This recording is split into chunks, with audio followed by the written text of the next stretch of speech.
307 ہجری میں شیخ صدوق کی ولادت ہے. اب آپ کو سمجھ میں آ گیا نا. 336 ہجری میں شیخ مفید, 307 ہجری میں کون ہے؟ شیخ صدوق ہے. شیخ مفید کی ایک کتاب ہے. شیخ مفید فقیہ ہے. فقیہ کسے کہتے ہیں؟ مجتہد, مرجع تقلید, جس کی تقلید ہو. تو یہ بتائیے فقیہ ہسٹری لکھتا ہے؟ آپ بتائیے, فقیہ تہذیب المسائل لکھتا ہے یا فقیہ ہسٹری لکھتا ہے؟ فقیہ یہ نہیں دیکھتا, فقیہ ضرورت دیکھتا ہے. کس چیز کی ضرورت ہے اسی ضرورت کے مطابق قلم چلاتا ہے, اسی کو تو فقیہ کہا جاتا ہے. آپ فقیہ ہیں. شیخ مفید متکلم ہے, علم کلام کے ماہر ہے. مولانا علم کلام کیا ہوتا ہے؟ جس میں اصول دین کی بحث ہوتی ہے. خدا ایک کیوں ہے؟ خدا کا جسم کیوں نہیں؟ خدا دکھائی کیوں نہیں دیتا ہے؟ خدا عادل ہے, اس کا کیا مطلب ہے؟ قیامت پہ کیا دلیل ہے؟ اس کو کہتے ہیں علم کلام. تو آپ علم کلام کے ماہر ہیں, اور آپ کیا ہیں؟ آپ بتائیے, آپ کیا ہیں؟ فقیہ ہیں. شیخ مفید کس ہجری سن کے ولادت ہے آپ کی؟ کب ولادت ہے؟ 300, ایک مرتبہ بتا دیجئے نا, 336 ہجری. اب آئیے, شیخ مفید کے 2 شاگرد ہیں. ایک شاگرد کا نام سید رضی, دوسرے شاگرد کا نام سید مرتضیٰ. آپ کو سمجھ میں آ گئی بات نا؟ بس سید رضی جنہوں نے نہج البلاغہ جمع کی, اور سید مرتضیٰ یہ کس کے شاگرد ہیں؟ شیخ مفید کے. کیوں شیخ مفید نے سید مرتضیٰ اور سید رضی کو پڑھایا؟ شہزادی کو خواب میں دیکھا. کس نے؟ شیخ مفید نے. ہم عظمتوں کو سمجھیے نا. شیخ مفید نے شہزادی کو خواب میں دیکھا کہ حسن و حسین کا ہاتھ پکڑے ہیں, اور شیخ مفید کے پاس آتی ہیں, اور آنے کے بعد کہتے ہیں یا شیخ علمہما الفقہ, اے شیخ میرے دونوں بیٹوں کو فقہ سکھا دیجئے, دین سکھا دیجئے.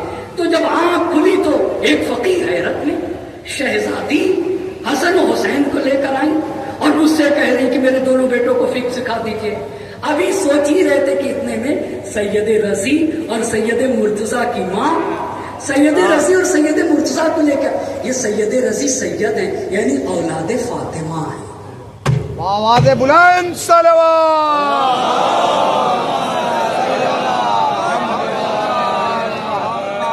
امام حسن اور امام حسین کا ہاتھ اس لیے پکڑ کے لائے تھے, اولاد فاطمہ زہرا سلام اللہ.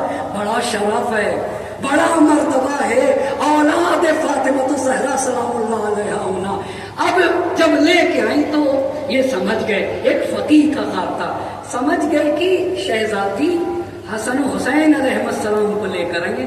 اس کا مطلب ہے کہ یہ 2 شہزادے بڑی عظمتوں کے مالک ہیں, لہٰذا ان کو پڑھایا ہے شیخ مفید نے سید رضی کو. اور اتنے خوبصورت ہے سید رضی اور سید مرتضیٰ کی بتایا نہیں جا سکتا. ان کو شیخ مفید نے پڑھایا.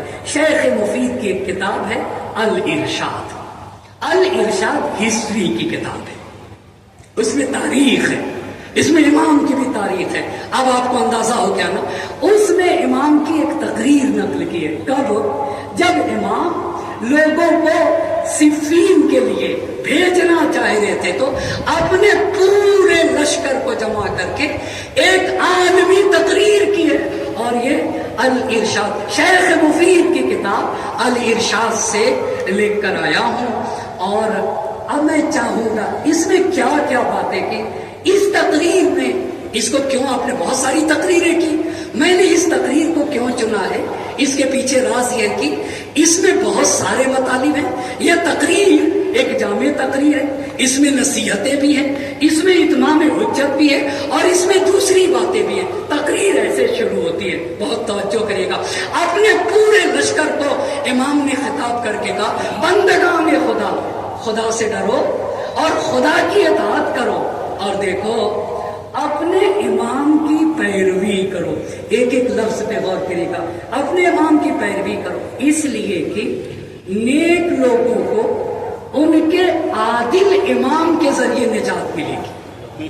اچھا, اور برے لوگ اپنے فاسق پیشوا کے ذریعے سے ہلاک ہوں گے. مطلب یہ تھا یوم ندعو کل اناس بامامہم, قیامت میں ہر ایک کو اس کے امام کے ساتھ بلایا جائے گا.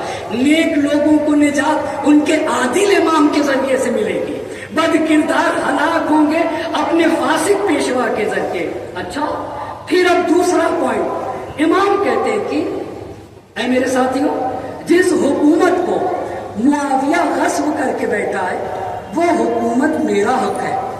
اللہ اللہ، اس لیے کہ اس معاویہ نے میری بیعت توڑ دی اور خدا کے دین کو داغدار بنایا ہے۔ لفظوں پہ آپ صرف سکون سے سنتے جائیے، اسی اطمینان سے پڑھوں گا۔ اچھا، یہ جو حکومت ہے وہ میرا حق ہے، اس نے میری بیعت توڑ دی، خدا کے دین کو داغدار بنا دیا۔ اور پھر سارے مسلمانوں سے پوچھا، اے مسلمانوں، تم میری بیعت کی رودات سے اچھی طرح واقف ہو۔ پوری مدینے میں پوری داستان بیعت امام لکھتے ہیں کہ تم ان سارے مسلمانوں سے تم میل و رغبت کے ساتھ میرے پاس آئے، میری بیعت کے لیے میرے گھر آئے، مجھے میرے گھر سے نکالا، میں تیار نہیں تھا، تم نے اصرار پہ اصرار کیا، پھر بھی میں راضی نہیں ہو رہا تھا، تو تم مجھ پہ ایسے ٹوٹ پڑے جیسے اونٹ پانی کے گھاٹ پہ ٹوٹ پڑتے ہیں، اور مجھ سے کہنے لگے کہ آپ آئیے، ہاتھ بڑھائیے، ہم بیعت کریں گے۔ کہا ایسے میرے دروازے پہ ٹوٹے کہ مجھے خوف ہوا کہ کہیں تم میں سے باز کو قتل نہ کر دے۔ تم میرے گھر پہ ایسے ٹوٹ پڑے، مجھے اندیشہ ہونے لگا، مجھے خوف ہونے لگا باز کو قتل نہ کر دے۔ اور جب ہم آپ کو معاویہ کے حوالے کر دیں گے۔ آپ اس آیت کو دیکھیے نا، جب ان سے کہا گیا بنی اسرائیل کے اس گروہ سے کہ نہیں چلو جنگ کی جائے، تو چند افراد کے سوا سب نے جنگ سے منہ پھیر لیا۔ خدا ستمگروں کو، خدا ظالموں کو اچھی طرح سے جانتا ہے۔ اور جب ان کے پیغمبر نے ان سے کہا تمہارے لیے خدا نے طالوت کو بادشاہ معین کیا ہے، تو کہنے لگے اسے ہم پر بادشاہی کا حق کیسے حاصل ہو گیا، جبکہ ہم اس سے زیادہ بادشاہی کے حقدار ہیں، وہ تو مالدار نہیں۔